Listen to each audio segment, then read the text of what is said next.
Most people think they're bad with money because they don't make enough of it, but that's almost never the real issue. What I've noticed over and over is that people don't feel safe. And when you don't feel safe, everything about money becomes harder than it needs to be. Decisions feel urgent even when they aren't. Small problems feel bigger than they should. You rush, you second guess yourself, you overthink. And even when you technically make the right choice, it doesn't feel settled. It doesn't stick. I've seen people who understand budgeting, understand investing, understand what they're supposed to do, and still feel constantly behind. Not because they're irresponsible, but because their nervous system is stuck in survival mode. This isn't really about getting rich. It's about why a relatively small amount of money can change everything internally, not on paper, but in your head. Because once that internal shift happens, better decisions stop feeling forced and start feeling natural. I've talked to people who lay awake at night replaying numbers in their head, who check their account balance more often than they want to admit, who feel a tight pressure in their chest when an unexpected expense shows up. Every time, it looks like a discipline issue on the surface, but it never actually is. It's what happens when there's no margin, when every dollar already has a job. Your brain never fully relaxes. You're always bracing. You're always waiting for the next thing to go wrong. And when you live in that state long enough, you stop thinking in years and start thinking in days.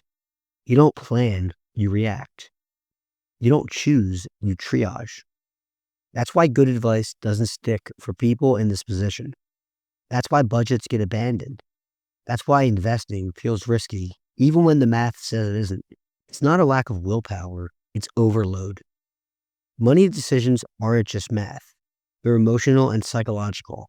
And until there's even a small buffer between you and the next problem, your brain will always choose relief over progress. What I've noticed is that for most people, that first real buffer shows up around $10,000. Not because 10,000 is a magic number, but because it's usually the first time money stops feeling fragile. Below that point, everything feels personal. A car repair feels like a setback. A medical bill feels like a threat. A few weeks of higher expenses feels like failure. Small surprises knock you off balance because there's nothing absorbing the impact.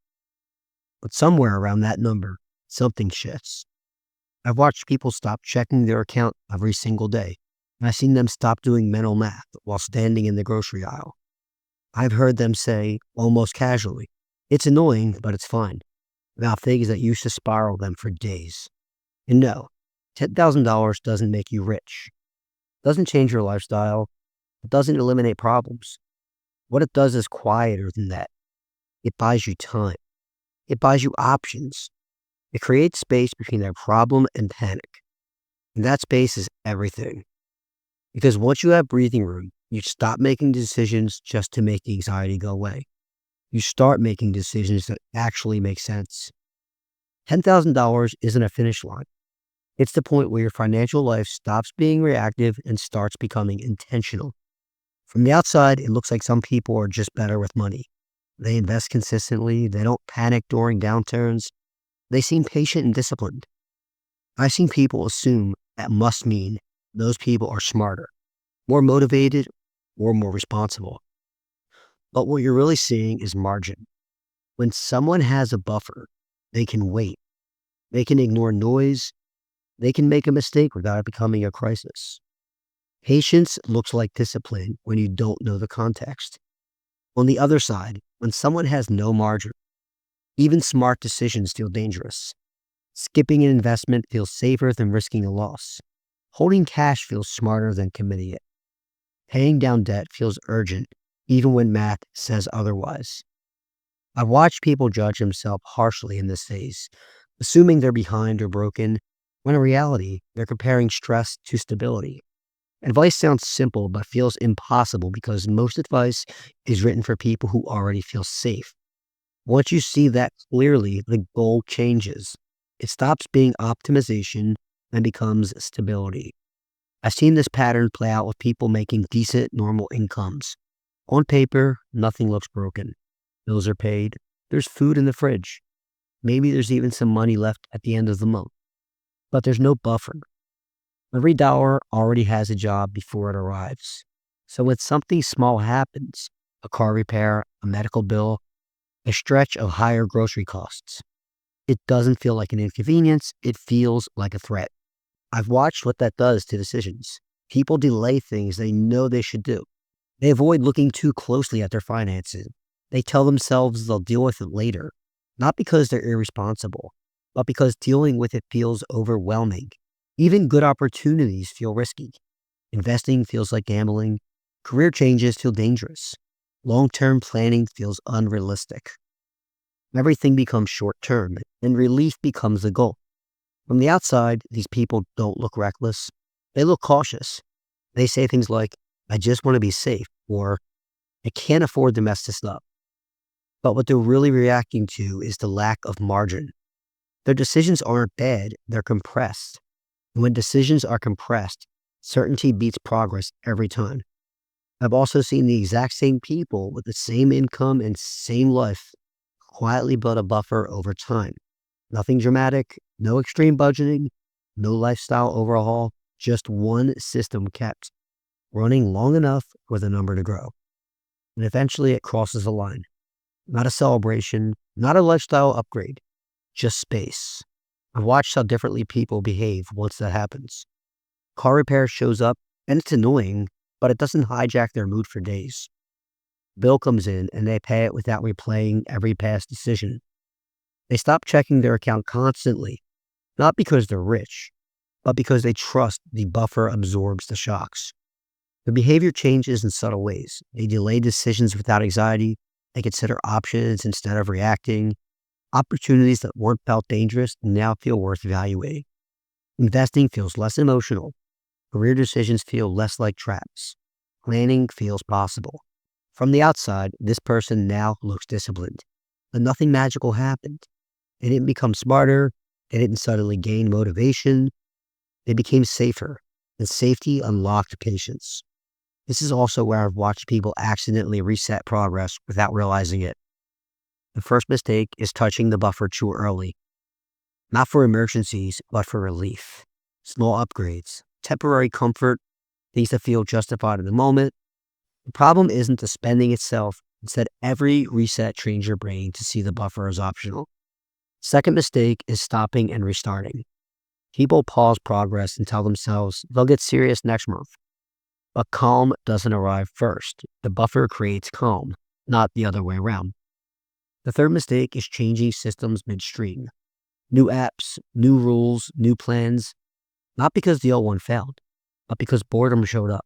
I've learned that boredom is usually a signal the system is working. Nothing is on fire. Stability is installing itself.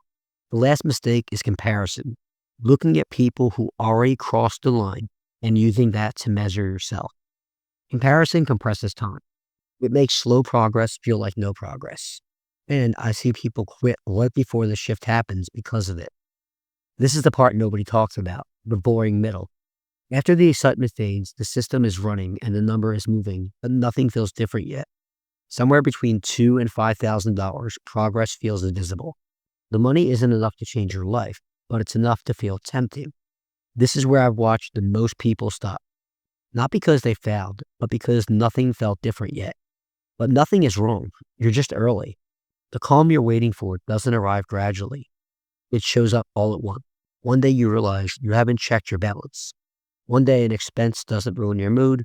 One day problems feel manageable. The boring middle isn't failure. It's installation. Once the buffer is real, change is dramatic. It's subtle. You stop reacting. You pause. You choose instead of flinching. That's where the leverage is. Good decisions don't come from confidence. They come from calm. With breathing room, you can think in sequence instead of emergencies. Investing stops feeling like gambling. Bad decisions stop feeling emotional. Career choices stop feeling like traps. From the outside, it looks like momentum. From the inside, it feels like control. Not control over life, but control over your response to it. I've also noticed something else once people reach this point. They stop obsessing about money itself. Not because it doesn't matter, but because it finally feels like a tool again instead of a threat. They start thinking further ahead without forcing it. They stop chasing relief and start trusting themselves. That version of a person compounds in ways that don't show up on spreadsheets. Small choices get easier. Waiting becomes tolerable. Saying no stops feeling like sacrifice. It's not loud confidence, it's quiet stability. And that's what sustains progress over years. $10,000 was never the point. It was the person you become on the way there. The person who learned to wait, the person who stopped reacting, the person who built distance between stress and decision. That version of you makes better choices naturally, not because life is easier, but because you're no longer carrying every decision on your nervous system. $10,000 doesn't remove uncertainty. It teaches you that you can live with it. And that lesson is worth more than the number itself. If you're early or stuck in the boring middle, you're not behind. You're building something most people never slow down long enough to build: stability. And once you have that, progress stops feeling like struggle and starts feeling like a direction.